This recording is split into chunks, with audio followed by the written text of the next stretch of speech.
People say you are the average of the people you work with or you hang out with. The lesson there was that lying is worse than saving a life. But none of us were qualified in it. We didn't know how to make bread. You actually literally work backward from the problem. We do not use any chemicals or preservatives or artificial ingredients to make because we don't come from this industry. We are nobodies. When we started Baker's Dozen, we came up with these two ideas. So let's start the show.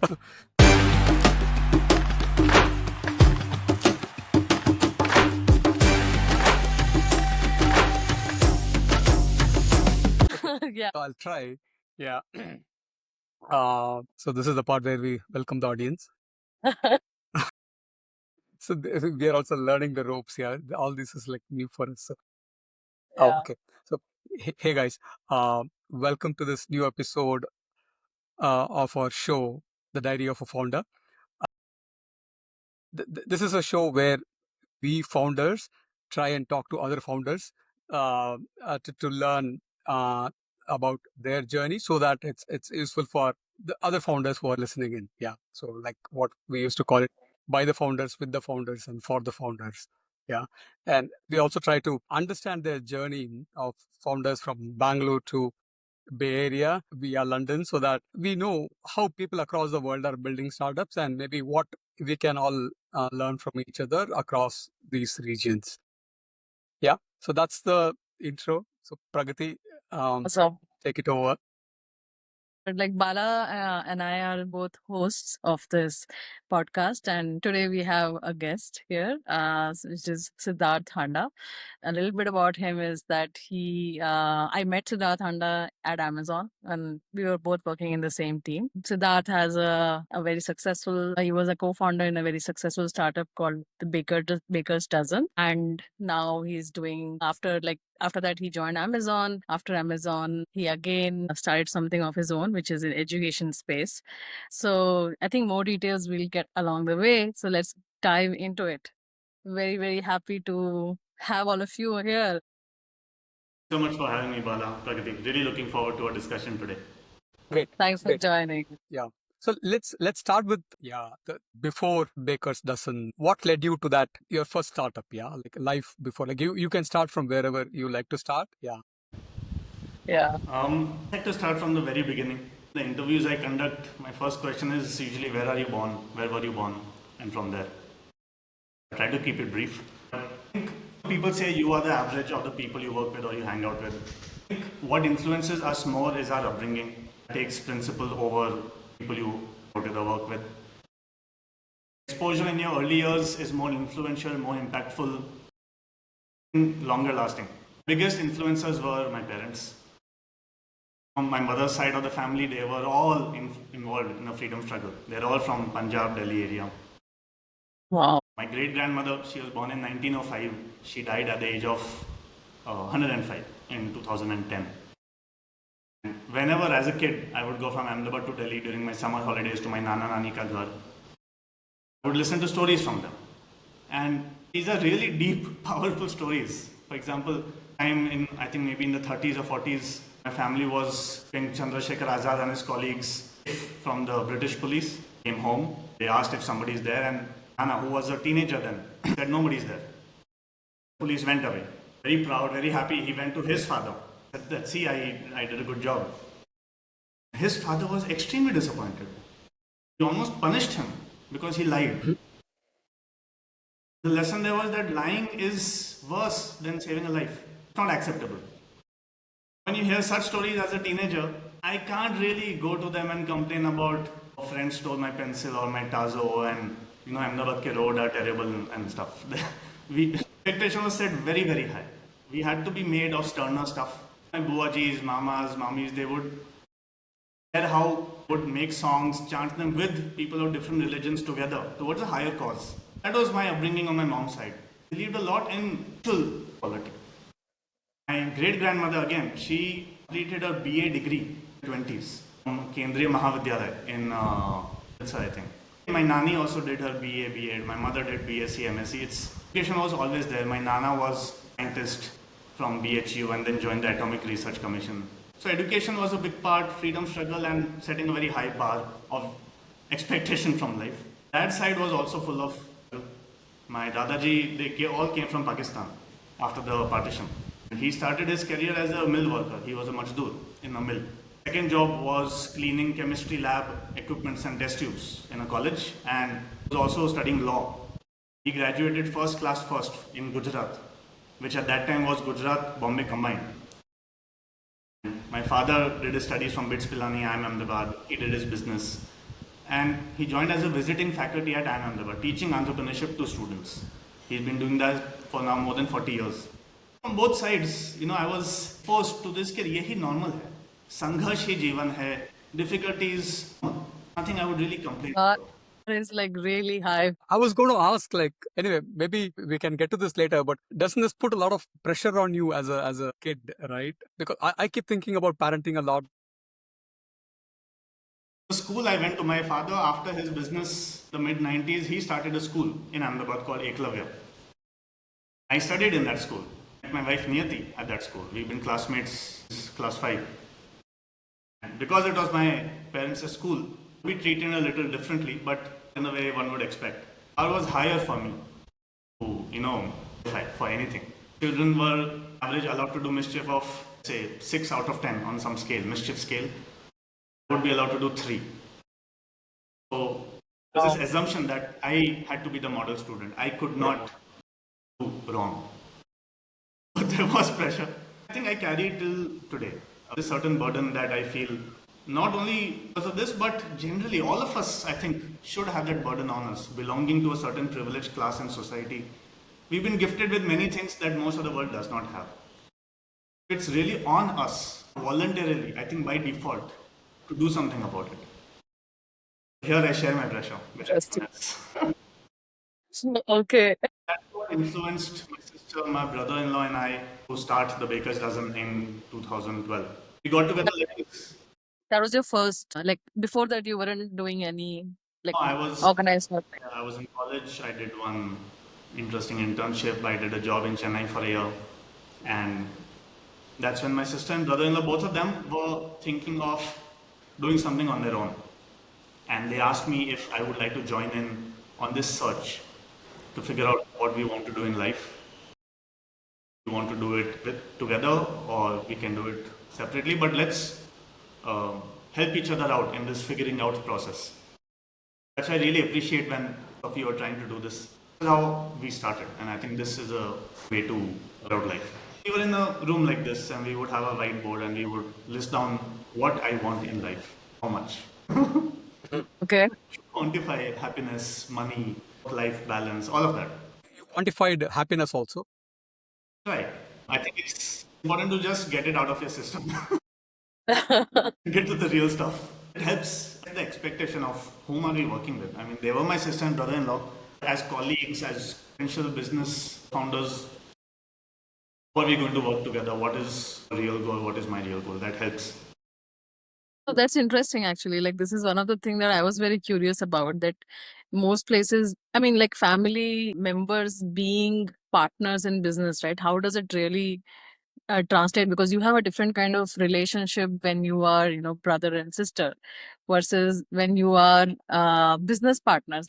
It is wholly a very different set of skill sets that you are using. How do you really change or shift gears from being, brother to a partner, right? That is, that is very interesting, and I'm actually. This is given me a little bit peek into this. You actually spent a lot of hours in a room discussing your idea of life to begin with on these aspects, so that you can actually understand each other as business partners, right? Working with family or working with anyone is a package. It has its pros and cons. I'm really thinking over the last few years, it's become more difficult to work with anybody else. We all, generation, are more comfortable behind a screen, more comfortable with ourselves. That way, I have quite a negative dystopian view. But going 12 years back, 13 years back, when Sneh and I started working together, I was very optimistic, very excited. Get to know each other in a different light. And this brutally honest conversation repeatedly is important. You need to have a cadence to it. So Sneh, my brother-in-law, he was working in McKinsey previously. he suggested that the three of us should have regular feedback sessions, maybe monthly, where share not only feedback on each other's work, but how we working together. That's not easy to do. The three of us, relatively intelligent people, were not able to do it as regularly as one ought to. That's one I think lesson I have in my life. I think that's very important. Just to add something here, I think Pragati is also looking for a co-founder for her startup, and we were discussing how do you find the right person. These are very important decisions, and we talk about wavelength. I think you are talking about a slightly more mature framework to see how aligned you guys are on all these dimensions. Is that a good understanding of what you're thinking? Correct. Quite difficult. I mean, when we started, we heard stories of other friends who had also started business. One group, I remember let's say 4 boys, they started a business together. Each of them to each other's home and spent a few days there. 3 days, 4 days, maybe a week at their home. More done out of innocence, they were young. I think as deep is required to really get to know each other. What is important to them, their family, their values. All put up this, facade, but piche the background does influence us a lot. वो करना चाहिए. That's possible. At least that was sorted, that you had same family background, so you didn't have to work on that. So that is how we started, and on continuing that stream of work of getting to know each other, had started listing down verticals of industry do we want to get into, what clicks for us, also aligns with what we want to really achieve in the long term. That's where this thinking family values played a big role. And Dadaji used to say, do good, do great. This was his kind of slogan towards the last life. And my sister and I really, now it stuck in our mind. Okay, whatever you want to do has to be good at scale. And we started defining what is good. It was easier for us to list down what is bad. According to us, anything that industry that pollutes a lot, harms animals a lot, is not a fundamental need. Came from this mindset where there are infinite options to choose from, might as well eliminating some obvious ones and then figure out from the remaining. Interesting idea we explored was setting up old age homes, senior citizen living. First response to it was, it's bad.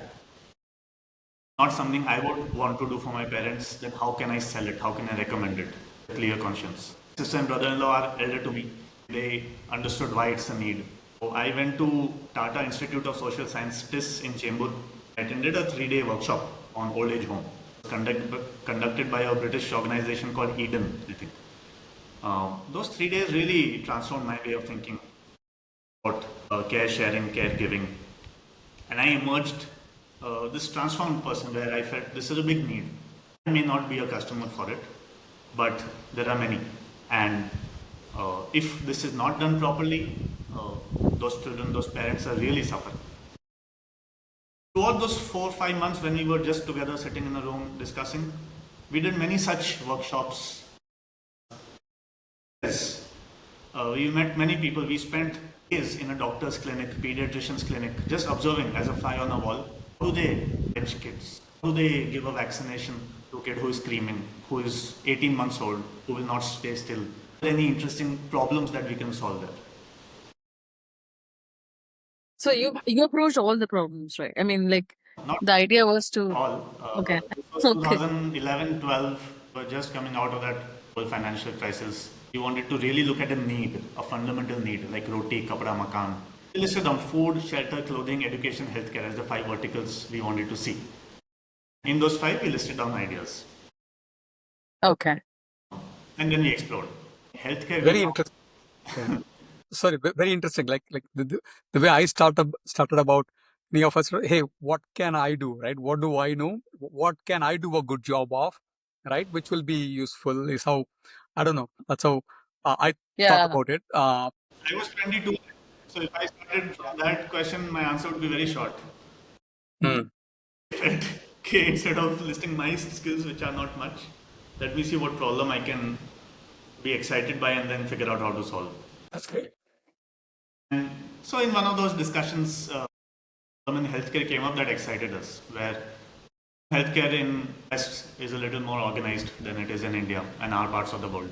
Example is if a privileged upper class individual develops a cough or a cold, go to an ENT, rather than going to a GP or a primary care physician. Because we feel we deserve a qualified person to look at our cough or cold. This is, according to me, not the right approach. We should look at a primary care physician. ENT, who's a specialist, should look at high-level diseases or disorders. By doing this, we clog up the healthcare work proportionately, incorrectly. So we wanted to try to set this right in our small way, setting a chain of primary healthcare clinics. Quality, honest, reliable, available in every nook and corner, your local neighborhood GP or doctor. That was one idea for which we spent a lot of time in clinics, in pediatricians, in GPs, in PT clinics to understand how do they work, and then we designed our clinic and we set up a chain in Navi Mumbai. You did? Yeah. Okay. Okay. So when we started Baker's Dozen, we came up with these two ideas. This Okay. was the Family Medical Center, and the other was chain of European-style artisanal bakeries. We do not use any chemicals or preservatives or artificial ingredients to make something that does not need it. These are the two ideas that we started. But like, how did you decide to pursue two things at the same time? Isn't like doing one thing itself so much? Like, what was it? What was the thought process during that time? I'm not quite sure, but maybe it's three of us, and we didn't have a very aggressive growth goal, exit goal in 3 years, 5 years. We were looking at a business as a life business. Okay, this is what I will do till I die.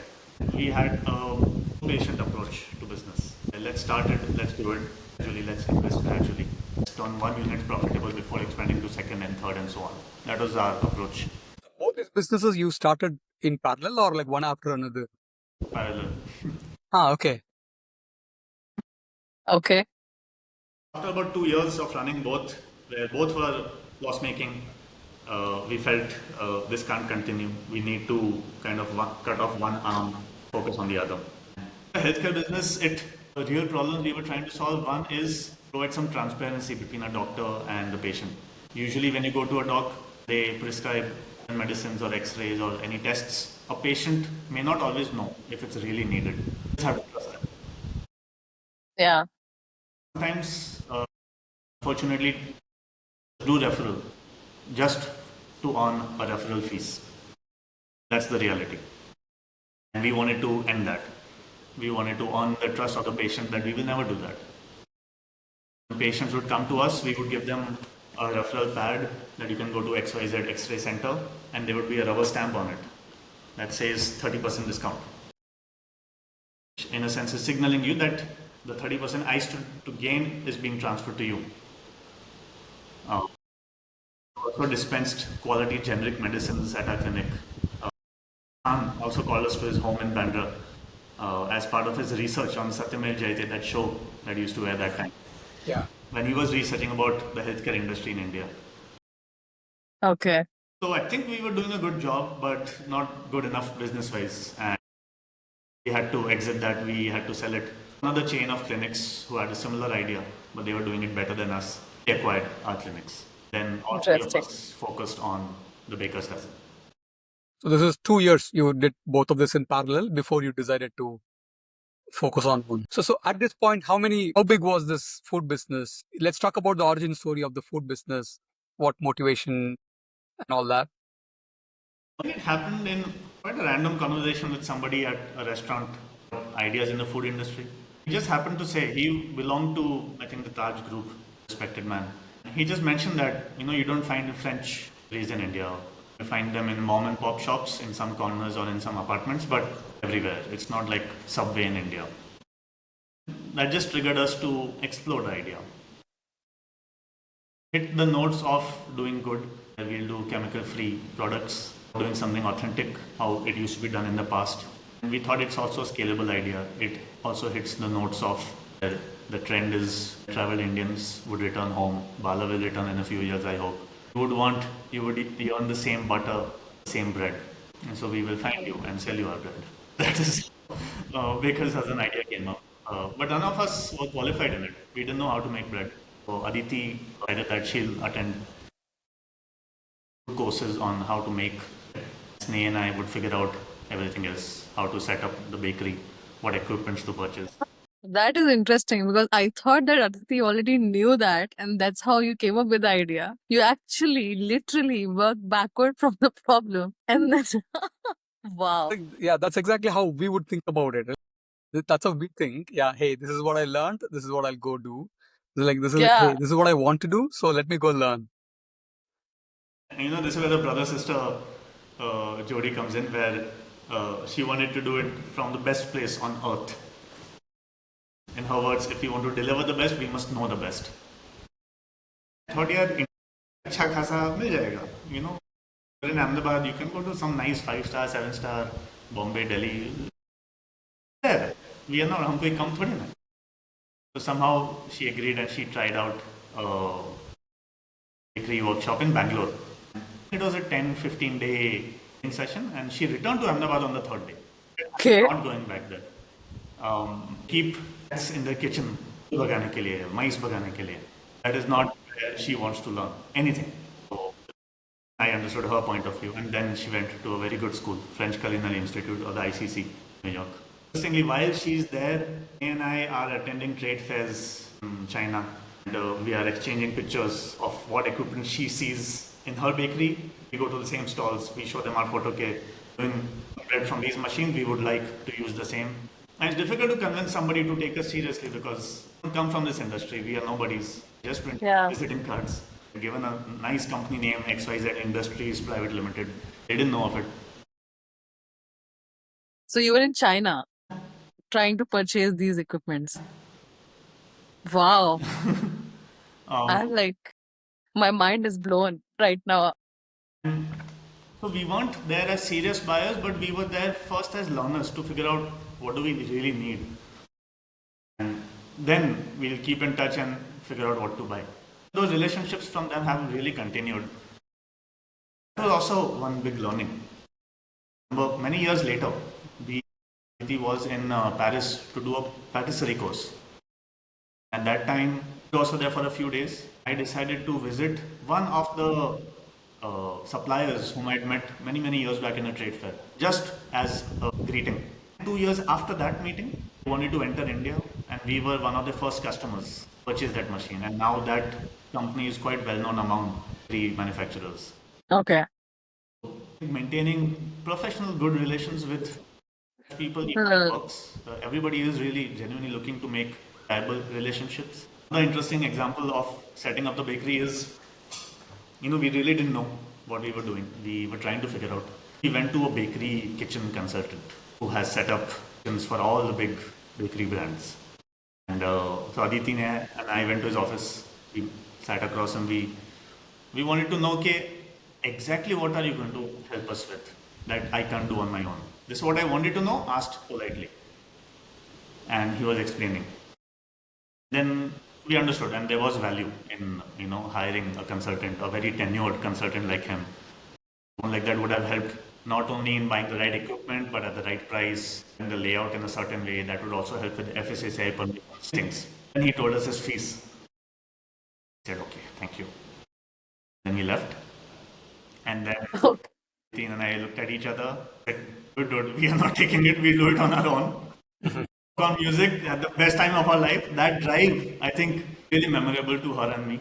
We said we'll figure it out on our own. The whole joy of starting something is to figure it out. It's not the pursuit of happiness, it's the happiness of the pursuit. We want to pursue. I want to make the small mistakes. I want to take a punt. I want to ask 5 more people who will help me out as friends and then figure it out. I think so. When you're talking about all of this, like I keep thinking about what about the investment side of things, like who was your initial investor, or is it yourself?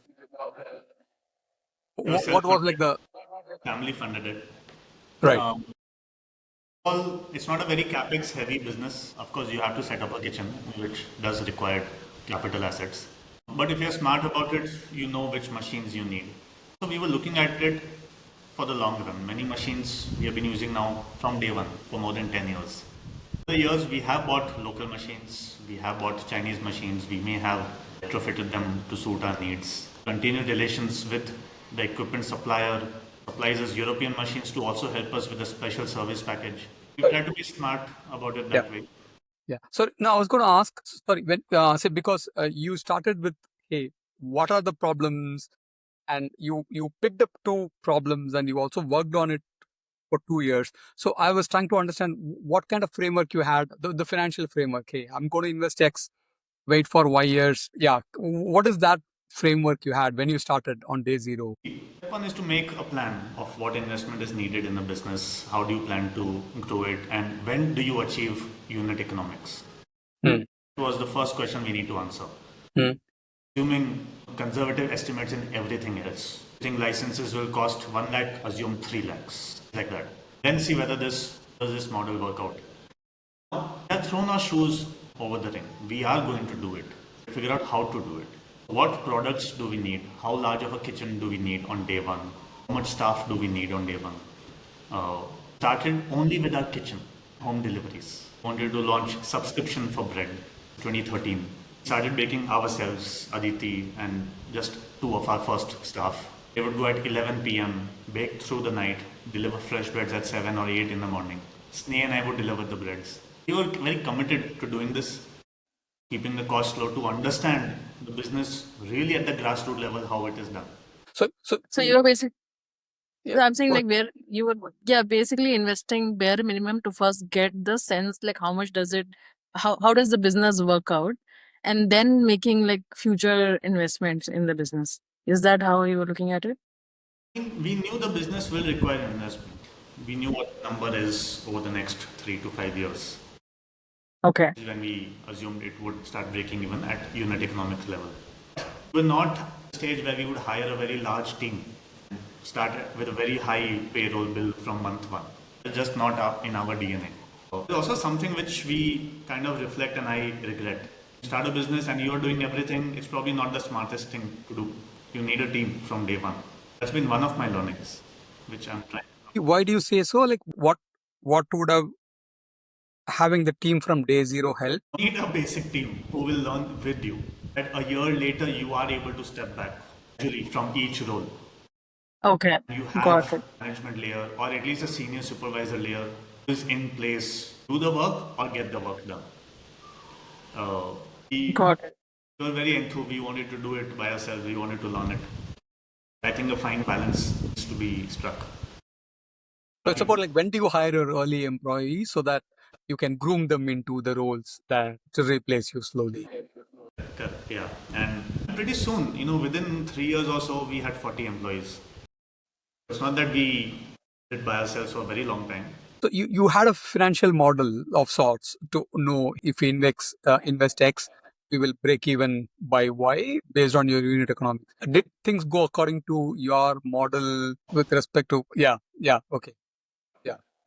We felt, but we wanted to go deeper into it. We had a plan to launch 3 or 4 retail outlets, flagship stores on main roads that helps with publicity and brand awareness. At that time, discoverability was more physical, offline than online. You have people scrolling through Zepto or Swiggy. This is 2013-14. So we wanted to invest in these stores. At one central kitchen. We were doing our best in keeping the costs low. Weren't less in anything really. The unit store started breaking even, we gained confidence to open more. We had a rollout plan to roll out, I think, 3 or 4 stores over 2 years. We're also not very aggressive, right? Brands open a store a week or so. So we're trying to be judicious and very cautious about our investment. So your plan was to basically break even at a store level and then go to the next store. Is that how you approached it? We wanted to achieve both. We wanted to roll out 3 to 4 stores over 2 years. We also wanted each store to break even as soon as possible. We assumed, you don't know Okay. until you start. Store taught us that it was maybe a year or so, 6 months to a year. Got it. Okay. Stores broke even earlier, some stores later. It took us a few iterations to figure out this model. I think over 7 to 8 years, model kept tweaking. We reduced size of the stores as well because very few customers were really coming to store. It was their driver or pickup person who would be coming. So now, Okay. I think does not have any physical stores. It's all online. Oh, is it? Interesting. I thought they're still, they have 120 stores or something. That's Points of sale, I think maybe dark stores. Like the cloud kitchen okay. equivalent. So, 2012 to 2019 is one journey, then COVID is one journey, and 2023 onwards is quick commerce journey 3. I was part of journey 1, 2016 or so. Okay, got it. Majority of the growth has happened after COVID. So that's kind of all credit to Aditi and Sneh for doing that. Okay. So yeah, I thought like let's focus on the funding for a little bit, and then the growth, product, marketing, that aspect. A few questions on the funding side. So yeah, you started with your investment. I don't know if you can talk about what kind of numbers. If it's not, it's all right. Then when did you raise any external money, or was it fully you funding the business end to end? When I was there, the numbers were really small. Numbers started to grow only after 2019, 20, after COVID actually. And the fundraise also happened quite recently, in 2023 or 20. That's the first fundraise that happened. The Okay. first external fundraise that happened. Okay, It happened got a it. decade after we started. Mhm. Until then, it was very gradual investment of our own money, of family money, to achieving stability, profitability. Certain things that we did to improve our own utilization. So we've set up the kitchen. We have 3 stores in production at that time. I saw certain gaps, certain back periods in the manufacturing day. We want to fill it up with more business. So we felt why not go for B2B. We would supply our breads to other restaurants, cafes, and so on. I started approaching many restaurants in Bombay, in Pune, in them Okay. samples. Initially, the costing didn't work out because costing they wanted at was extremely low, and we didn't make those ingredients. So we made a B2B menu, which was as superior ingredients but still good, chemical free. It was a better bread that a restaurant was getting at quite a competitive price. So I would roam around Bombay, going through Zomato, trying to find the top restaurants that sell burgers and sandwiches and giving them samples. There are 6 sub rolls. Why don't you make a sandwich out of this? We can try it out. That helped us a lot. So you did start a B2B arm of this business as well. Yeah. Okay. A few years until the B2C kind of filled up all our capacity. Then we felt B2B not our long-term plan anyways. We did it for about 2 to 3 years. Some good friends in the restaurant industry Okay. for tasting to many restaurants, even Got it. even in Pune. Then kind of the B2C was the main focus. Yeah, let's talk about growth. Yeah, yeah. How did you get your initial customers? Like, what made your initial customers to find you, stay with you, come back to you, right? Because for a new business in a food business, I believe it's going to be very difficult. Yeah. Believed in sampling a lot. Mhm. Example in our mind was the Sunsilk sachet that you would get in a magazine. That sampling works, especially in bread or in food. Like the taste, you'll want it. There's no other real reason to buy it. And we would enter societies, we would go from top floor to ground floor with our crates, half loaf to tens of random societies. Telling them that we are your new artisanal baker, we are over here, this is our address. Try it out. If you like it, this is our number. That's how we Okay. So this is like physically going and sharing, like no digital marketing or like no those this newspaper ke saath we get this thing, right? Like pamphlets and stuff. may have done leaflets, maybe from Okay. our brand positioning point of view, it was not the most appropriate, but majority was sampling. Okay. That worked. I think so. I think that's how we got our first few customers. Because I have a shop with zero footfall. Nobody knows us. So how do you get footfall in? In a location where there is footfall by default, go get it. So we would do Okay. pop-ups in societies, in food events, create a buzz, spread the word. We would do offline marketing a lot. We would conduct pop-up shops at companies or at other residential societies. That's how mainly started. And people came for the taste of the bread. Is what you would say. I think it was mainly the we were targeting well-traveled Indians or expats who were looking for something like this. We had quite a big variety. We had, I think, more than 20, 25 breads in our first few months. Some of them were quite unique, very tasty, healthy. The product was solid. It was now about reach. Okay. That's when we wanted to have more stores, more presence. So after, no, I'm saying that after, let's say, like you do a pop-up in a corporate or near an office, did you see like a surge in your customers coming in and like buying from your shops, like from retail shops? I think it was as immediate. Okay. Pace of life was not as one thinks that you up a Okay. go today and then traffic increases. Okay. Initial in any business It's a gradual. this you need to have in power, financially, even mentally. You need to keep at it. Because a tactic did not pay off today does not mean it won't pay off tomorrow. You need to tweak it, but don't give up. Interesting example from our schooling teacher also on this. Let me share it. So, started a school 2 years back. Similarly, we started going to residential societies, doing a pop-up. Where we display our service. We conduct a 1.5 hour session of day in the life of a child at Eklavya school in Bangalore. And so we bring our own materials, staff, our educators. We don't hire anybody externally just for one event. And children engage with it as they would in school. Kept doing a few small events in small to medium-sized societies. We knew that in 3 months we want to have an event at this very large society, which is like a big, to be ready for that. So I think it was 23rd of July, 2 years back, when we had this event. We rented a big clubhouse hall. We did nice marketing. Uh-huh. Looking at the size of the society, there should have been a turnout of at least 100, 150. There's a turnout of 6, 8. It's drop. Still have to, run the show. We still have to be happy about it. But a friend of mine was visiting, and I was very sad that whole day. One evening, I decided, okay, enough of gloom doom. Monday, I am going to change this. The next event on 3rd of August, it is already planned.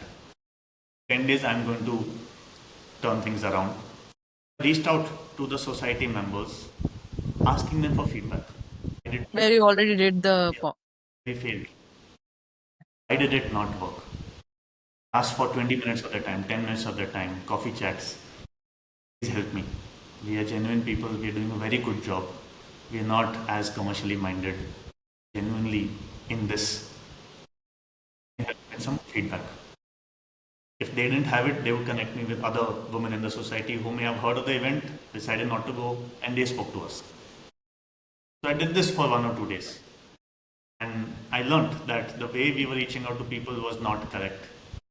We were reaching out to them too late, just 2 days before the event. We weren't marketing in the right channels or the right WhatsApp groups. Kafi learnings थी, and the 3rd, 4th August event was a big hit.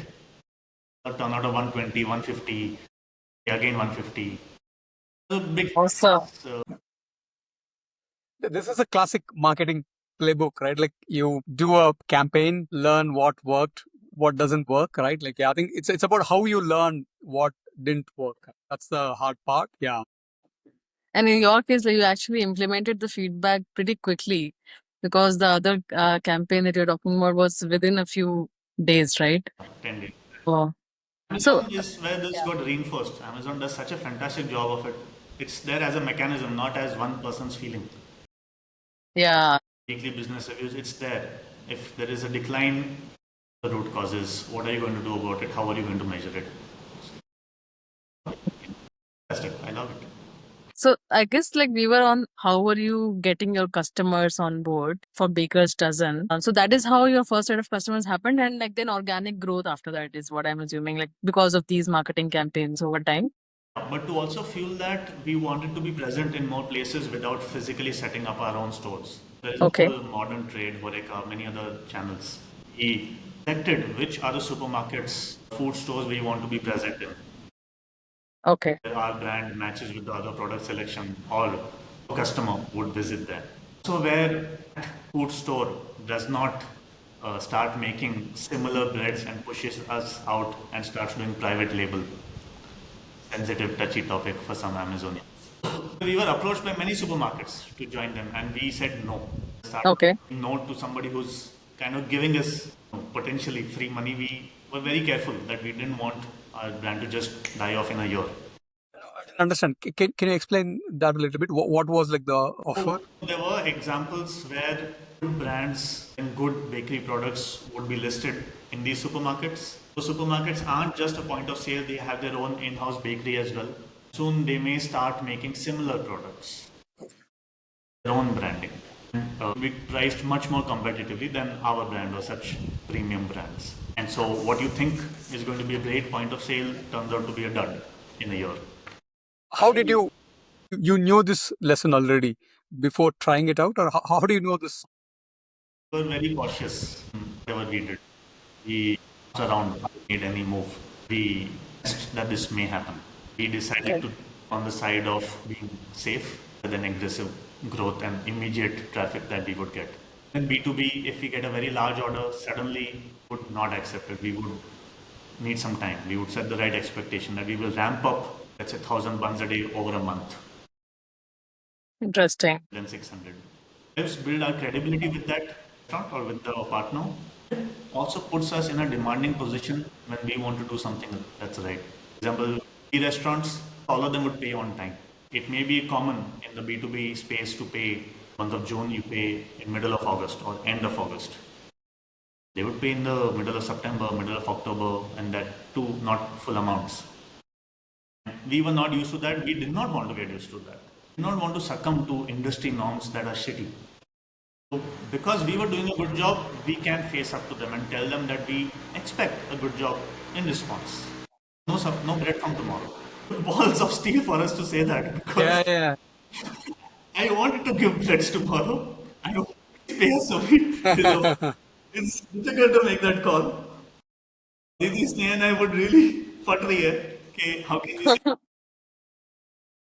that's when really having Aditi and Sneh help. They set this tone कि no, things in business we cannot cross, so we have to say no. Because I was handling B2B, I had to be the face. Interesting. So, like I had a question earlier. You mentioned that you were approaching certain retail shops which used to have a footfall of your customer base. I wanted to understand a little bit on like how did you arrive at identification of what is your customer base, and like were there any assumptions that you started with, and over time did they change, and how did you actually figure out like what is that base of customer that you would be catering to?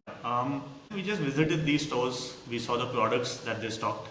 Like browsing through a digital catalog of one of the quick commerce, seeing what brands they have. So you automatically assume that customers want these brands. We wanted our name to be next to other similar premium names.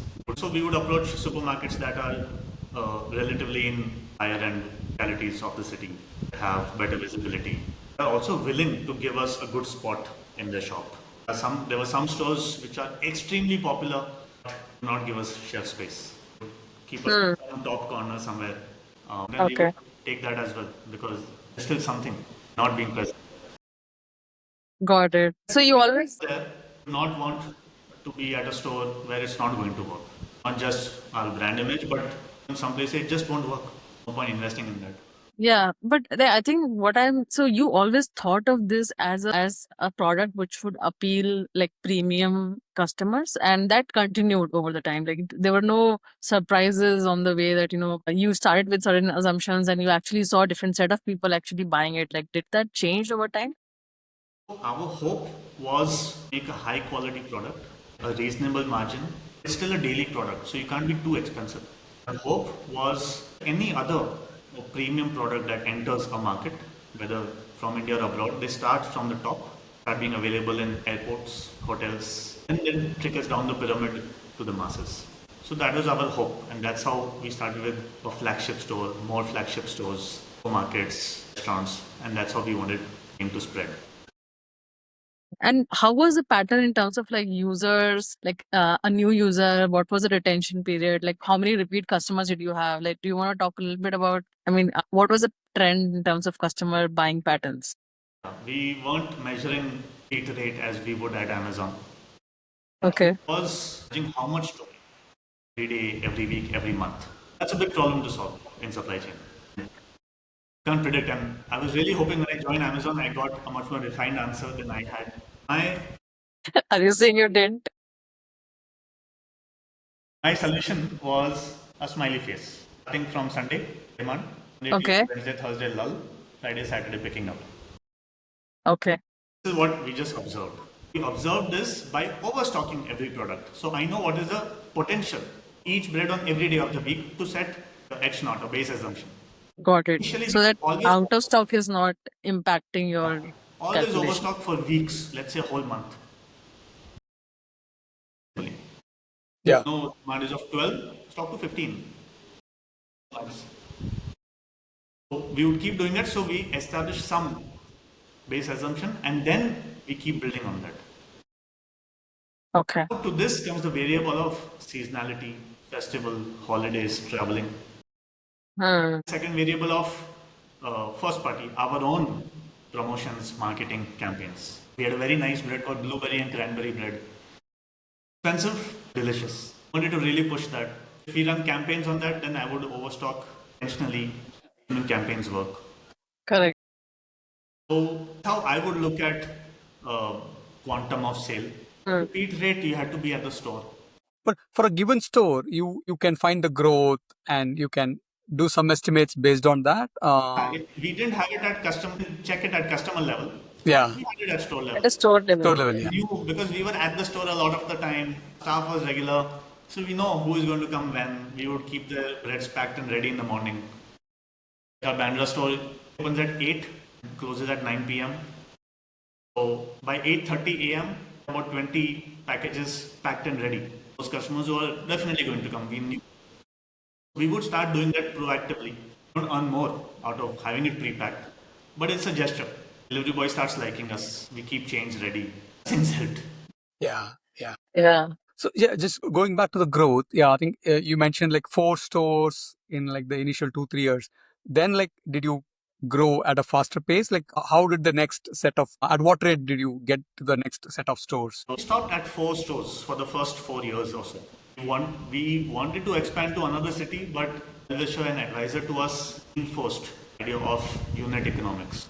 You need to be profitable at Bombay level before going to another city. To be too aggressive. Solve the problem in one city because you are going to replicate it. If your model is flawed, flaws will multiply. Economies of scale, flaws will not reduce. This sentence was just drilled into our mind. I'm sure many businessmen can prove me wrong and different things, but I just developed this point of view. You must prove it in one before going to second. We wanted to eventually launch into multiple cities. Knew our product was perishable. We didn't have the shelf life to afford shipment, packing, and yet to give a fresh bread to a customer. Very customer first thing, very Amazonian customer first thing we did was we would sell bread only for one day. Even though the shelf life is 3 days, lab says 5 days. Today, Friday morning, I have stocked up bread. That piece, if left over, tomorrow morning is brought back to my kitchen. It's not on the shelf. This is to keep the taste levels consistent for every customer. That's your quality promise. And this is also your like customer, like this is how you earn customer loyalty, right? That you give the most fresh product to the customer. Nobody asked us to do this. Take us as in you get this. But do you market this like same day bread? I learned this when I was in college and I went to my home in Hyderabad. His father used to run a bottling plant for Coca-Cola. When we visited the factory, he told us that, those refrigerators at bars and restaurants are at a certain temperature, let's say 2 degrees C. It's because Coca-Cola is to be consumed at 7 degrees C, let's say. If Coke is being consumed at any other temperature, it's not the manufacturer recommends. The taste is not what they have designed. The repeat rate, joy, not optimal. Achieve 7 degrees because you will pull it from the fridge, open it on an unhygienic opener, you will empty it into unhygienic glass, put a straw, give it to customer, they will wait. It comes from 2 to 7 degrees. Okay. It was also drilled in and that came here. I want you to enjoy fresh bread. I give you on day 1, you'll have it on day 2. I know, you will not consume it immediately. There are leftovers on day 3. The only way to achieve it. Interesting. Yeah. So, and besides the product, do you think there are other aspects that help customers come back to you. Like in Starbucks, people say, right? Like it's not the coffee, it's the service, it's the whole environment you go for, right? Point of view at that time was product. The best product be available wherever people are. At that time, there weren't too many options. There's promotion. And promotion wasn't much of a thing at that time. Yes, we leverage it as much. That's how we wanted to grow. I don't have a very sexy answer here. That's what I mean. It need not be. I think, like I said, my questions will be from the tech world. This is how we look at things. And maybe the next question I also had is about moat. I don't know if you have an answer for that. Is there a need for a moat here? You understand the word moat or defensibility? Correct, yeah. In any business, you need a moat. You need something defensible. You need to build it over time. Moat was definitely the product. I still think it cannot be, or it has not been replicated by anybody well at the scale we are at. So first chance statement of a good French free at scale in India, I think we are really true to that. I think we still do a good job of it, even though we are available in so many more cities now. What really guiding us is something that you would be proud of. Deviate, be too aggressive, cheat. That kind of kept us in line for many interesting points which we may have denied or which we may have said, let's do it at a certain pace. Just on the defensibility question, yeah, you said nobody has done it. Is it because nobody can do it, or what exactly is the moat? Like anybody can learn how to make a French bread and make it, right? What stops them from doing it? People definitely can. I don't think they're more able than others. I think it's consistency. Most frequented shops in the city are the ones who have been there for decades. Doing it consistently, not compromising, being successful, not changing ingredients. That's I think what we believe in. Actually, that is something that I keep seeing, So this is an example. A few years back, Surf Excel came out with this liquid detergent, which you can put in washing machine. And I think, the very first customers of buying that detergent.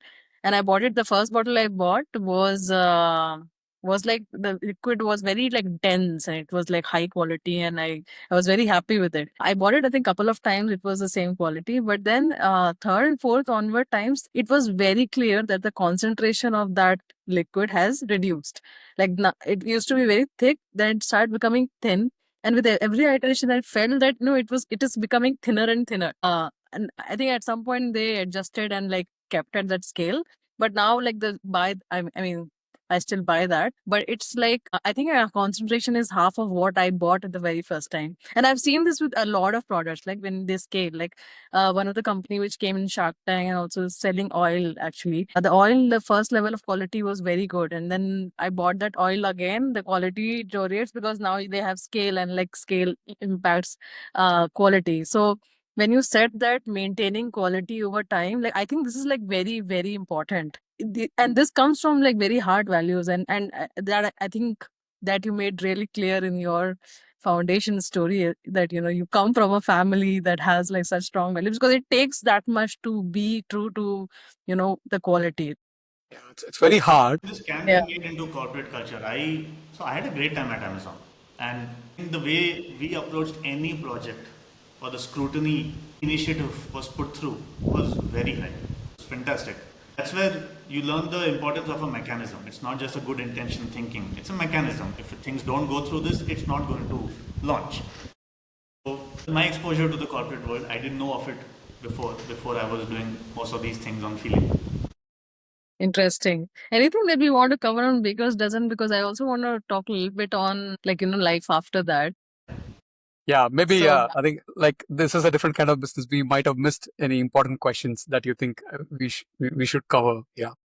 Also because there was quite limited. It's before the funding expansion. So till you were there, like how big the chain was? How many? So, 4 stores, Okay. 35-40 restaurants, maybe 15 to 20 supermarkets in Bombay, a bit in Pune, not much. So why did you leave? Okay, let's start from there. Because at that time the business was still a little small, I wanted to see what it's like to run a larger business or to learn how to grow business into a larger one. still operated with those principles. So I wanted to take a step back. I wanted to do something different. That's when I decided to pursue a 1-year MBA at a company that would help me reorient my way of thinking. Changing one's mindset is not easy. The older we get, the more rigid it becomes. It's like that dog's tail. It is. Change the orientation. It's not 3-month seminar or MBA. No, I don't think it happens that immediately. You need to simmer in that pool for years till it becomes you. How do you think one can do? Like you push yourself into like a different situation, so you get prepared for it. Is that how you went about it? It's identifying what needs to be changed or fixed. Mm. So at time I felt I want to learn how physically or the scale-wise large business operates every day, how it continues to grow faster than how we were growing. That's when I felt okay, MBA, learning from others, being just in this box, okay, I know thing. So even after MBA, I wanted to work at medium to large company where I will get exposure to this, where this is business as usual for them, but for me it's brand new. Remember my first day in Amazon in Germany, I was told I will be managing this category, million euros. Damn, how many zeros is that? Shit scared. I would go in on Saturdays. I would be so terrified. That how am I going to manage this? What if I screw up? What if ace in one product something is not listed properly? And I would be very scared. And my manager at that time helped me. He said, "Sit, relax. We have vertical responsibilities, horizontal responsibilities, mechanisms, review to monitor." That was my big learning. Okay. This seems obvious to anybody working in a large company, but for me it was Because this was your first time in a large setup. such an organized Yeah. large setup. Oh, interesting. So then I took full advantage of it. Was in Germany or in India, if I was in charge of one product or one category, I also had horizontal responsibilities. Say I was the champion for Star, which is to ensure that all our products, so they're rated well, not why they're not rated well. Ask the brand, the manufacturer, the vendor to fix it. Ruthlessly do this across categories. So that also kind of aligned with the kind of person I am. So I really enjoyed the whole time at Amazon. Interesting. It was a conscious decision that you were going to be here for a shorter time to learn this and to get back to your business. That's It's not as straightforward. No, MBA, I wanted to feel more confident about myself. To, at a deeper level, learn how to run business better. I wanted to be a better person. I did not want to leave too quickly. I wanted to be in a system for long. I don't know. I'm a this visual in my mind that if you want to learn something, you swim the breadth, water doesn't stick on you. But if you do the length, it sticks on you. So the longer you are in a changed environment, more opportunity for you to actually become that. So not that I joined Amazon thinking I'll leave someday. I thought I'll be there forever, or at least I'll give it my best. You are like a forever kind of a guy. Like if you go somewhere, people can assume that you're gonna be here forever. Things changed in No, I'm just joking. Okay, like sometimes I do this. Like I say things as a joke, and people start answering. Don't answer. It's a joke. So, but like, what are the few? What are the, as you said, like there was one learning that you got like right when you entered in a large setup. You identified, this is how things work. So, what are like top, let's say 2-3 learnings that you had during your tenure in Amazon? Was it was 2 to 3 years, right? Like you were in Amazon. yeah. 3 years. So, what are the top things that you learned and which people like us can benefit from, like people who are trying to start something? I think these are learnings just for me. I don't think people from the corporate world would benefit, but things I take back. One is the importance of an annual plan in advance. Importance Okay. of mechanisms to ensure you achieve those plans. Just hope. Importance of having a team in place before working on those plans. These are all three things that I did not do before. okay. So, annual Yeah. plan is in like plan into like 1 year from now. Like, what are the things like the OP plan that we create? These are things that were new to me. I don't know. So Interesting. Yeah. yeah, as I hear this, like say, I am from the startup mindset. I think 1 year plan looks too distant, too far for me. Yeah. Yeah. I think Into this lethargic view, so terrible. Amazon is a fantastic place. No, but actually, even like while like, by the way, I am not in Amazon anymore. I can maybe talk more freely now. But yeah, towards the end, I also realized that people were pivoting a little bit more towards short term plans, especially businesses which are not as established. Like I was working in the grocery business of Amazon, and because the business itself is like in a place where it is still growing and still like it's a little bit more closer to a startup environment than like a typical business, typical like Amazon category. I feel like people were hinging towards creating more shorter term plan, let's say more like 6 months to 6 month kind of a timeline. So I feel for you, Bala, when you say that like, I can't think in future. But I think the other parts of it, right? Having a plan in future, let's say whatever X months, and working backwards from there and defining what is going to be your team structure, like how many people would you actually need to do that, is a very important learning. And even I felt like that's something important, because if you don't plan, you actually don't know what you need today to achieve that. An interesting story here of the next thing I did, which is to start the school. Yeah. So this is my final year of Amazon when I'm still with them in Bangalore, and towards the last year when my wife Niyati and I had decided that we want to start a school. Let's spend some time understanding that, like what led you to that decision, because building a business is one thing, doing a startup is another, starting a school is like a totally different thing. Yeah. I mean, so school is also something we look at as a lifelong thing. Yeah.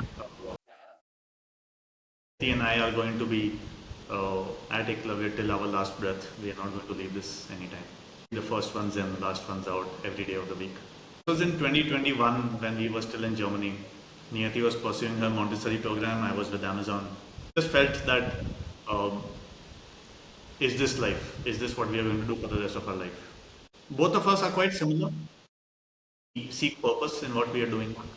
We want to work towards something that's above us, that's bigger than us, like tending to infinity, which can never be achieved. It's the pursuit that you are after. And the idea of education just came up as a casual conversation because she's been an educator for 7-8 years then.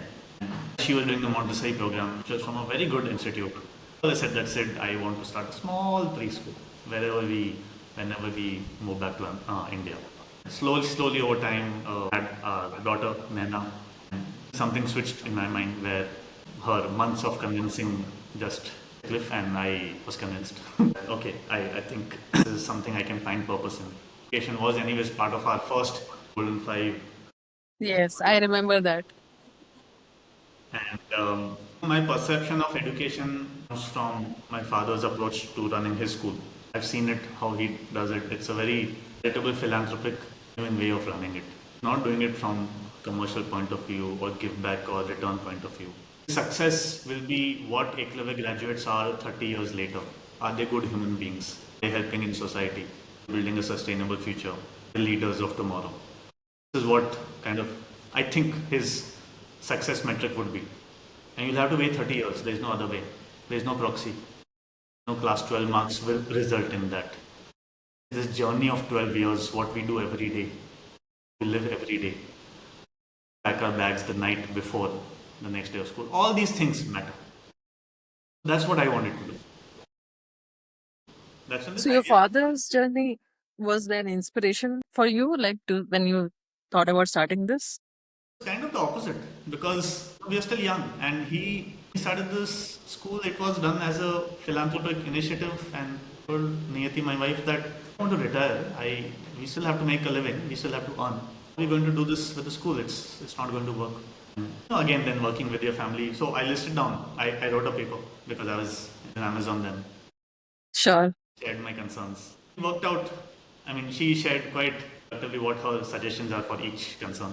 Because when I had my daughter, I spent a lot of time with her in the first few months. This is when some logic to those suggestions, but it was mainly emotion. I wanted to get back to building something I'm more influenced by or impacted by. So here also, sorry. Yeah, please finish it. Then coming to what do we do now exactly in education? Because this is 2021, tech is booming, online is booming. We also do something online. That's where the customers, the eyeballs are. Explored a few ideas. I was about to ask those questions, by the way. So thanks for asking them yourself. This is how it starts, and spoke to a few people who are running online education, edtech related things. Um, हमको बस it just didn't click. Didn't feel that we are really with the child for that long to make any impact, any value add. I don't want to be with the child for an hour a week, an hour a day. That's just what is slipping off of you. I want to be with them throughout. I want to get into the depths of education. What is the right to approach it, and then my children. That's when I did my course. Needu had anyways done her course and had the family background of running Eklavya in Ahmedabad. That's when we approached him that would like to start a preschool. Interesting, right? Like your family has this thing that you identify a problem and then you go do a course in it. The pattern. It's very nice because nowadays like earlier education used to be this, like you study for X amount of years and then you work. Now it is so important to learn every now and then, because the world is changing at such high pace that if you don't learn, then you just don't know what's happening. So I actually appreciate the way you approach this, right? Like you're learning so much and with a purpose. So that's really great. Learning has to be some purpose. I have to be a cynical way of saying it is, if we have apps that give us bite-sized information every day, does not mean I'm learning. That's just information through matters. You're talking about edtech as a Sometimes feel that I have apps that gives me a lot of information every day. I'm absorbing, but that's not always true. Yeah, I think I also believe, like, I mean, education is what you seek, right? Not what is fed to you, right? That's what is fed to you. Whatever good, however good it is still noise. Agriculture example is nutrition can be in the soil, but nutrition should be in the available way for roots to absorb it. Nutrition in vitamins, I mean, there's this whole controversy. How available is it to be absorbed by us, or is it how much is passed out? correct. So that's a whole story behind Eklavya, where the onus is on the student. Student will learn, teacher will be available. Interesting. Yeah, that's the Montessori kind of approach, right? Like, yeah. There are many schools of thought. I don't think they're very really exclusive each other, eventual goal and how to achieve it. But it was kind of niyati in my upbringing while we studied at Eklavya. So we decided to do a few visits to other schools across India, across Europe. That's where my MBA network also helped.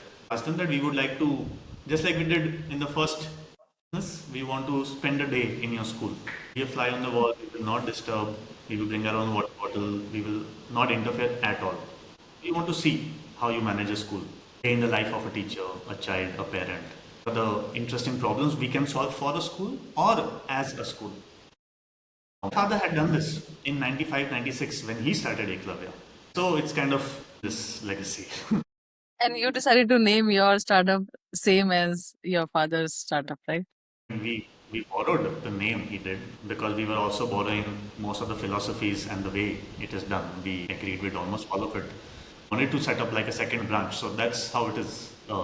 Earlier in Bangalore is the second branch of Eklavya School, Ahmedabad. So do you want to talk about a little bit on the like what happened like after you decided to pursue this? How did you actually like launch the school, and what happened? How did you decide what kind of structure would it be? How many people would you onboard? How many children would you onboard? How many teachers?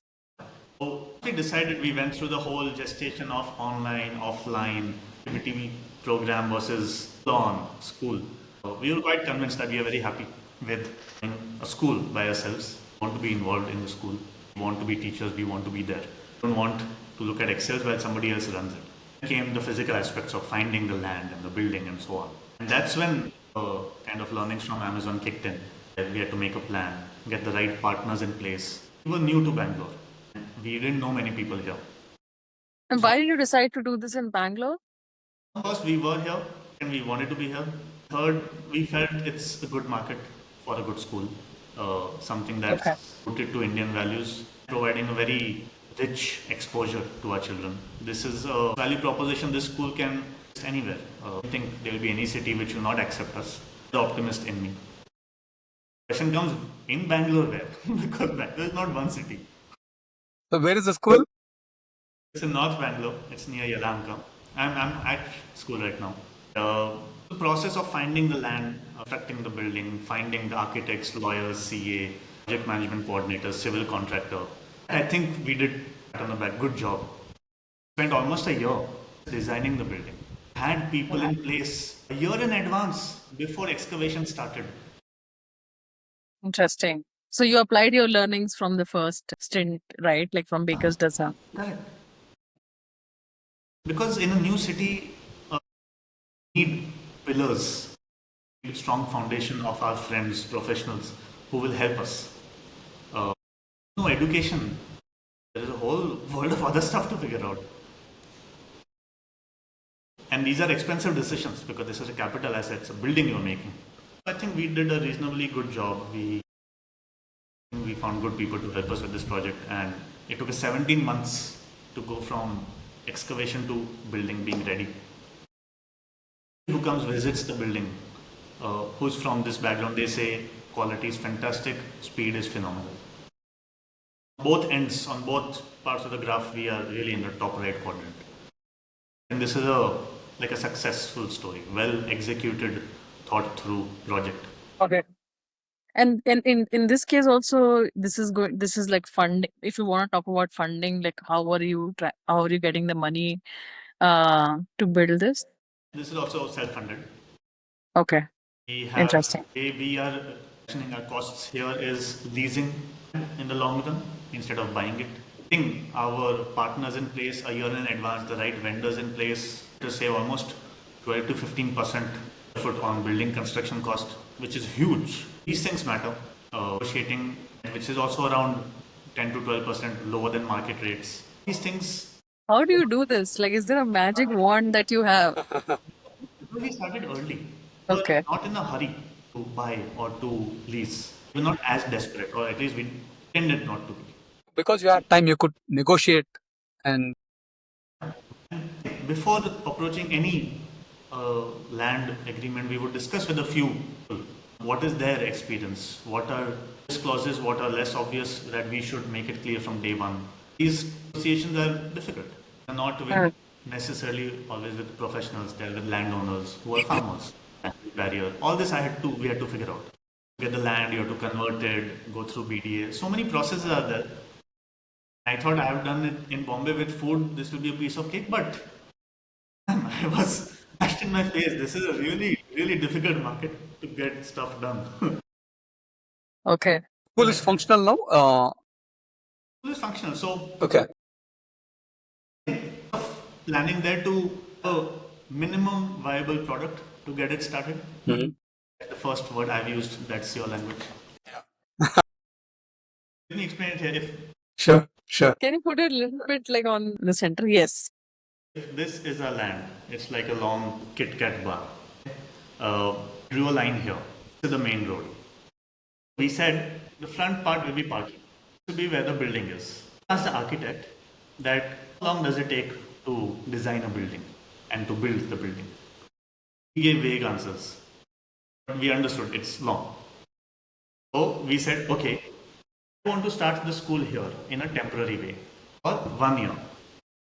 Where your park is, like The parking is. Okay.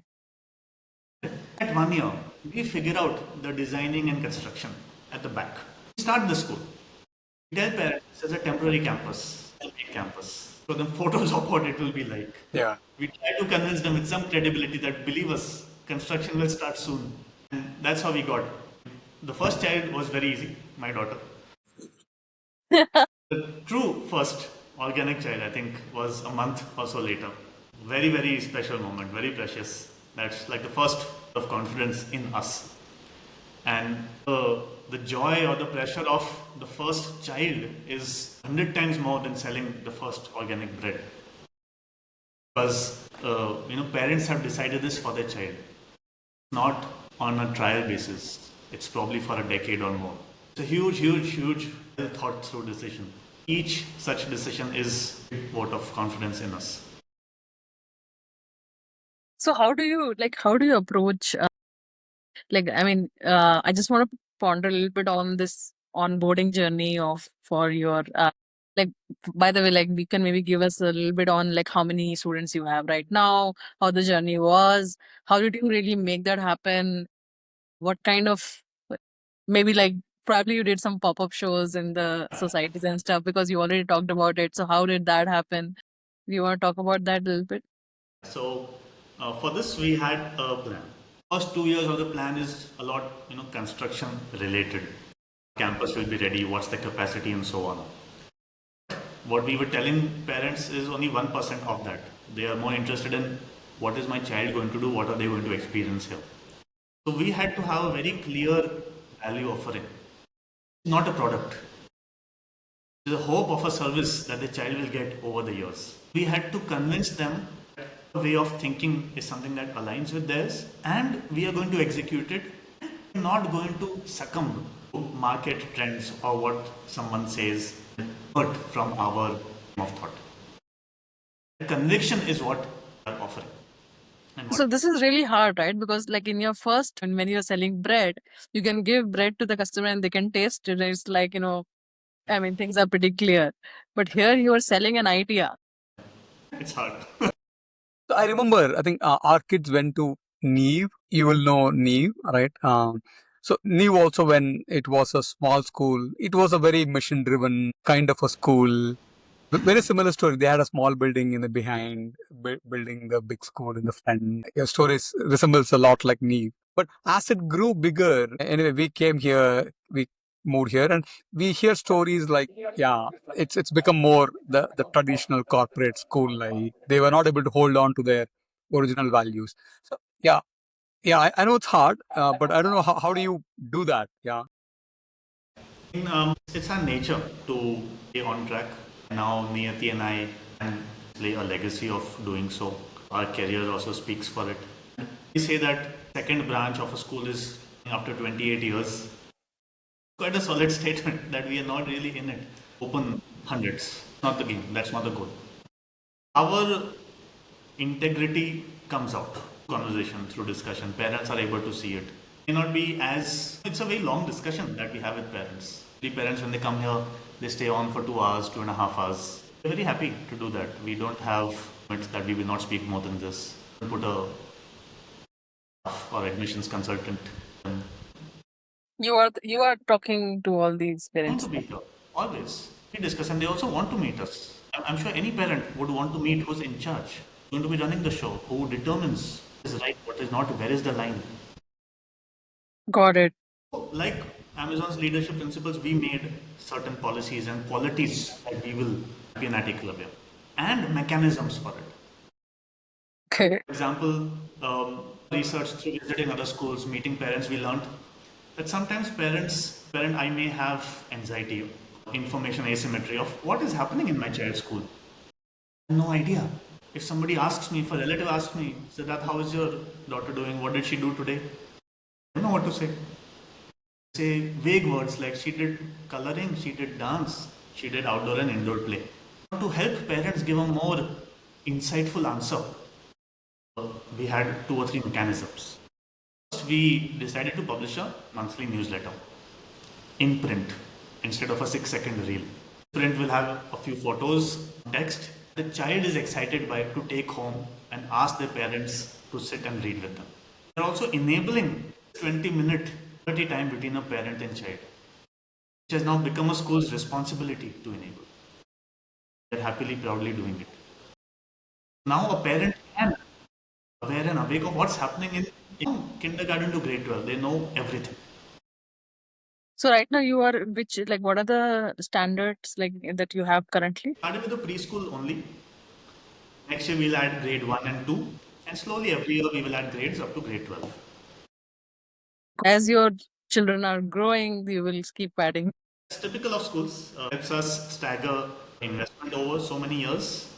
Some schools can build out the whole school and open up all admissions. Cautiously, this way of running center is to invest slowly, grow slowly. Smaller mistakes, don't make them again. Sorry, Sid, we have 15 minutes. I want to cover some meta philosophical kind of questions because I mean, I think we can discuss on those for more than what we spent now. Yeah, you're very, very deep in your moral values and all that. Anything you want to talk to wrap up the school aspect that we missed so that we discuss the next topic? I'll make just 2, 3 points. Another thing we identified was more regular interactions, planned professional interactions between a parent and their class teacher.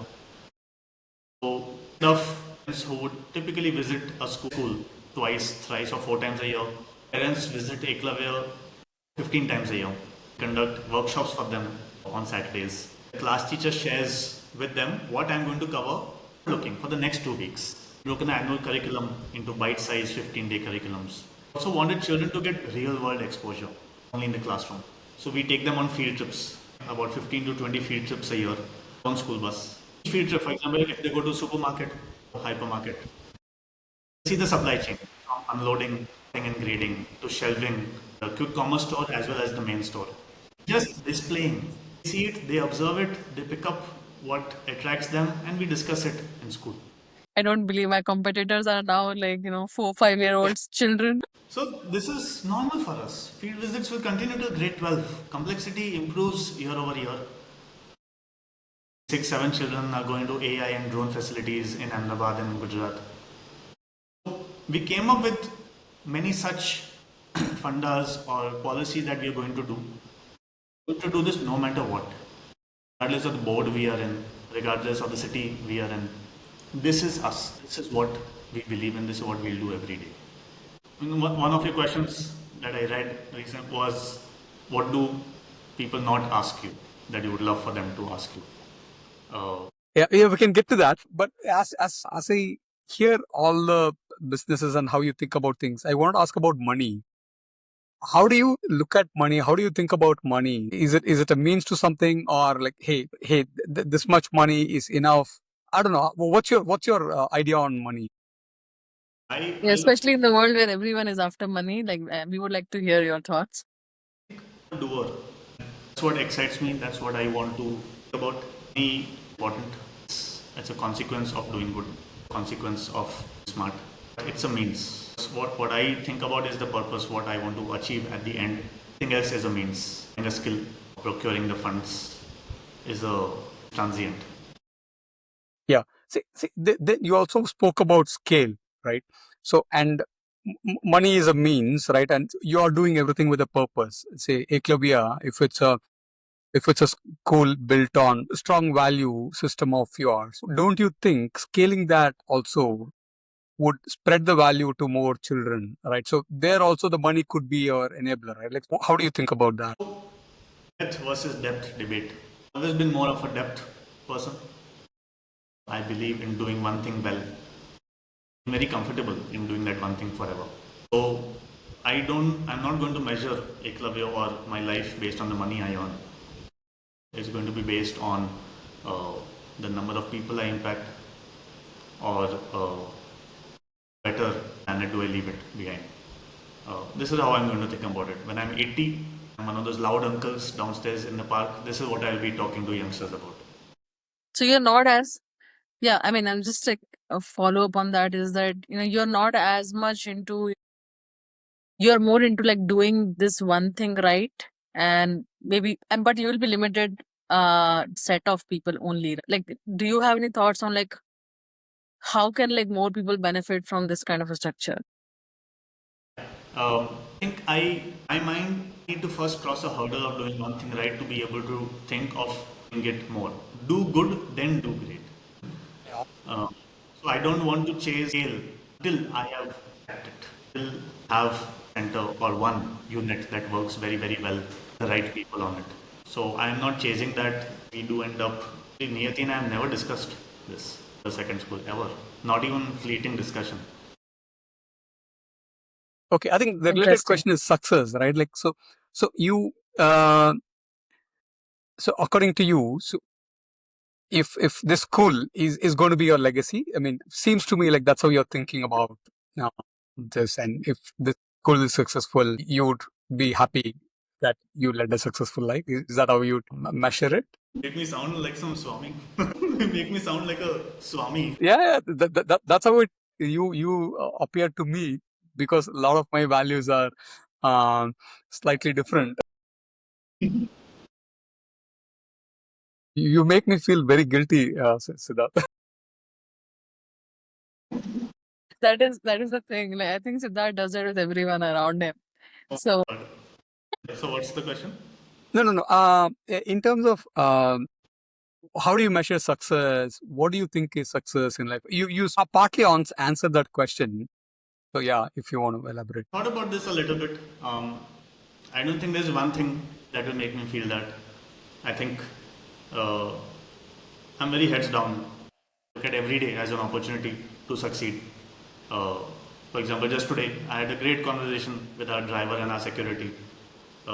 That helped build a good bond, and I hope that flourishes where they become loyal staff of ours because they're very vital for a good, safe environment. Um, Sometimes I lose my temper, and immediately when I do that, the next second I myself, I said, damn, I should not have done that. It's an opportunity for me to improve. A day where I am able to put my mind before my emotion, able to criticize a statement or a decision or my temper in a better way, that's success for me. I think it's very internal to me. Hold the remote to my success. The school, in a very saint-like statement. Generally what I don't know what makes me happy. we need more people like you. People also affect me a lot. If last year somebody left our organization and I feel there was something I could have done better, it affects me a lot. Think about it probably for the rest of my life. So I'm quite sensitive to that. Something I have to work upon. Now let's get to that question. Like, yeah, what do you think is the question that nobody asks you that you wish people ask? This is also like school parent discussion related. It's a question they do ask is about the teacher student ratio.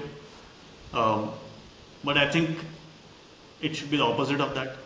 I would love if parents ask or wonder and ask us that, will you let my daughter be? Will you just let her be and leave her alone? Will you let her figure stuff out on her own? Or will there always be an adult nearby to catch her before she makes the mistake? Uh, I would like her to make the mistake if it's okay with you. I would like that. And there are more and more parents we meet who hold this or a similar mindset um, where they can truly trust a school again. They don't want to monitor them via webcam. And we are aligned. We are meeting each other regularly and we are really working towards the same goal. I know, like we wanted this to be a section for founders, but this is becoming very generic. And anyway, I think very interesting in a good way. So I was going to ask, like, what would be your advice to a founder? But I would leave it to you. What would you advise anybody watching this? I interview several candidates for MBA for my alma mater, and I ask them, why are you doing this? What's your goal after that? Let's say you do the MBA, then let's say you do the Amazon or Google, then what? And they do have a goal in mind usually. And so I tell them, okay, why not just go there? Why are you doing this detour? I feel like a hypocrite sometimes when I say that, but I wanted to know their side of the story. And so this limitless way of thinking is something I learned in school. Assume there are no boundary conditions. You can do whatever you want, whenever you want to achieve your goal. What is the obstacle? List it down. Then let's start working on partnering with the right person to tackle that. It could be a co-founder, it could be a team member, it could be a license, it could be money. What that I eventually want to achieve. Usually they come up with like a mid-term goal that they can achieve in 5 to 7 years because someone told them that it should be in the next few years. But then if we try to open it up, okay, then what? When you're 50, what do you want to be doing? What is your day like? Let's start working backwards. At least try. But you know what? Like, this makes me so nervous that I have like so less faith in myself that every day I feel I want to do something else when I'm 50. So I just don't know what I want to do when I'm 50. But yeah, like I think long term Commitment is clarity. scary. Commitment to one is scary. Yes. Yeah, and also, An alternative. yeah. I mean, it's also about, like you are not the same person that as you are. I mean, right now, as you were maybe like, 5 years back, right? I Like disagree. you, is it? Okay. Why do, I mean, My sister, we are fundamentally the same. okay. Bells and whistles may change, but But how about we thing acquire drives you is the same. You're not going to be very different when you're 50. interesting? I don't know. I also keep thinking about this question, but yeah, my thought also was like, yeah, we'll be different. I also don't think too much into the future, but you're right. I think your core values and mental models, I mean, those things don't change. Your priorities and values don't change. Yeah, looks like I'm a really broken person. And I piece this together. There's a certain enjoyment, certain endorphin release you get in committing. When you commit to a relationship or to a job or to a city, कुछ एक relief जैसा है. It's like sipping tea in the balcony. Yes, this is it. Yeah. You should be a monk. You should be a monk. Yeah. The monk who never owned a Ferrari. I think it's good. I mean, say it's people like Siddharth should run schools. Right? That's a good thing. Yeah. Please make that your tagline for this Yeah. podcast. Yeah. No, but you know what? I know we may be over time, but I'm really looking for some reflection, some feedback as well. Whatever I've said, it is truly what I believe. And I also know I'm in a bubble. This is just like an echo chamber of what I think. Um, I want to correct some of my ways of thinking to make it better. Uh, I don't think I can fundamentally change the way I think, but if some things you think are astray or you think, maybe double check on that. I mean, yeah. Like I mean, I think said like you also like like personally, I feel you are a very different category of people that we usually like interact with. Like I think commitment, like what you're talking about, commitment, right, is not something which comes naturally to a lot of people these days.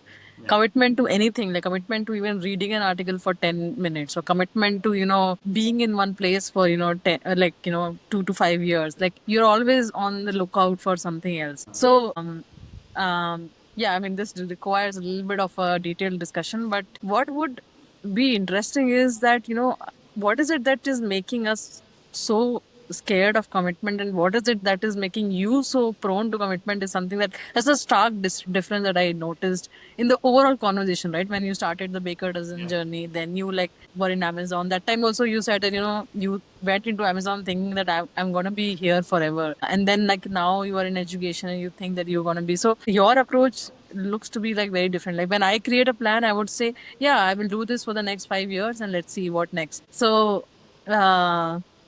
I mean, it's not a I don't think comment it's or as anything. voluntary as you think. I don't have any other option. This is the way one is. Goes back to our upbringing. Got it. When when my buaji tells me about voluntarily walking into jail, sleeping in blankets with cockroaches, which they are intentionally planted, and yet voluntarily surrendering to it to a higher cause.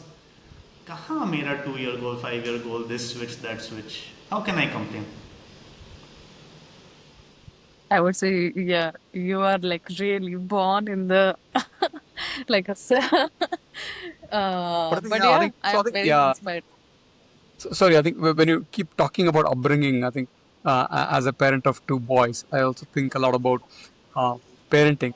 And now we're out of time, so that we should stay in touch and maybe let's have some chat about parenting. Yeah, I would Yeah. like some your views on that. I'm Anything, Siddharth, that you genuinely interested in promoting what you guys are doing. discussing, thinking, reflecting, giving an opportunity for hundreds, thousands, lakhs of others to do so. I mean, this may be content in some corner of the internet, but for someone it may work. They'll get in touch with you. Finding our own path is the best gift one can give. Yeah, and actually that was the intention. Like, I know that this originated, Bala was the one who actually came up with the idea of doing this. But when I heard him, I felt like, even if we are able to help, like, one person, like, find their path and find some answers, it's going to be, I would feel happy about what we are doing. So on that note, yeah, thanks a lot, Sid, for coming. Is there anything that you want to say, like, as a parting message to people who would be watching this? Like and subscribe. Thanks a You're lot. doing our job. Yeah, yes, yes. Yeah, great, great, great. Thanks. All right. Yeah. Thanks so much. Thank you. All right. Bye. Okay, that was very intense. I need a beer now. I mean, like every time we were talking about all this, I was like kind of going back into flashbacks from Money View time when you and I, used to have these like existential conversations about like what money is, what life is about, where do you want to be, and like I feel like we covered a little bit of that stuff in this one. Yeah, yeah. Yeah, I mean, that's why, I mean, I sort of like, I went into like reflective mode a lot of the time. That's why I sort of, I don't know if I was asking questions. Yeah, I think I will have a lot of things to learn from this chat, and maybe we should Yeah. keep chatting with him. Yeah, It's yeah. very I interesting. think, What's hard for me is like, it's very hard for me to believe that people are so good, yeah. I mean, yeah, I mean, I actually can't, like, if someone tells me that, for next 30 years you will do this, I would freak out. I mean, like, change is the only constant thing that I believe in my life. So that's like, that gives me comfort in some ways. That, like, what I'm doing right now is not going to stay. But if you are, like, commitment scares the hell out of me. And like Siddharth is, like Sid is saying that I would do this for next 28 years. I will have this one school and one branch. Yeah, I don't know what he. Yeah, I think the point is that, right? Like, yeah, he talked about upbringing, but it was the belief in greater purpose, right? That is the key, right? Hmm. So he believed that there is a greater purpose, and you have to commit to it to get to it, right? That's his philosophy, core philosophy, right? Yeah. Yeah, I'm amazed. Like, I mean, you don't find many people like Yeah, this. of course. Very, very happy to have all of you here. Great. Thanks for Great. joining.